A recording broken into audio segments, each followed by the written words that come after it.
एक गरीब लड़का राहुल शहर की सड़कों पर पुराने जूतों की दुकान पर काम करता था। उसकी मां कैंसर की आखिरी स्टेज में अस्पताल के बेड पर थी। डॉक्टर ने कहा था ऑपरेशन के लिए 8 लाख चाहिए, वरना ज्यादा दिन नहीं है। राहुल के पास ना तो इतने पैसे थे, ना कोई रिश्तेदार।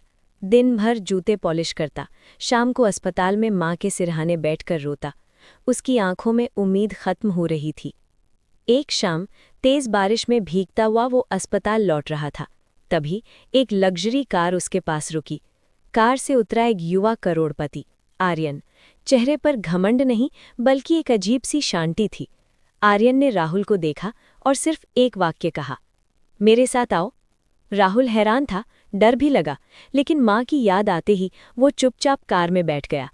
कार एक बड़े बंगले पर रुकी। आर्यन उसे अंदर ले गया। टेबल पर खाना रखा था।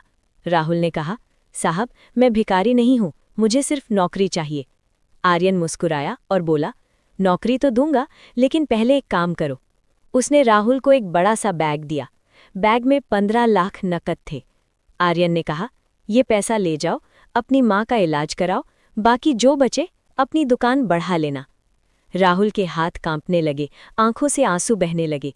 उसने बैग वापस रख दिया और कहा, साहब, मैं ये पैसा नहीं ले सकता। मैं गरीब हूँ, लेकिन चोर नहीं।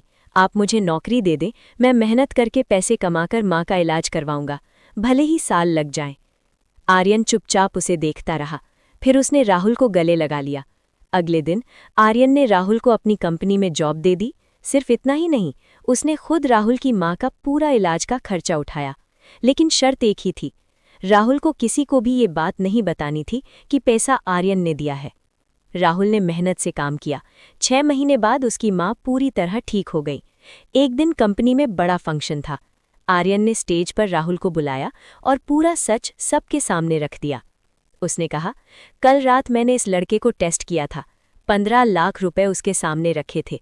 वो भूखा था, उसकी माँ मौत के मुहाने पर थी, फिर भी उसने पैसा नहीं लिया। उसने कहा, मैं चोर नहीं हूँ। आज मैं ये बताना चाहता हूँ, असली अमीरी पैसे में नहीं, चरित्र में होती है।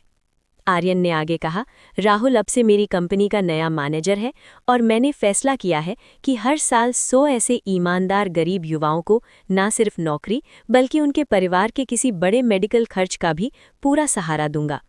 पूरी हॉल तालियों से गूंज उठी। लोग रो रहे थे।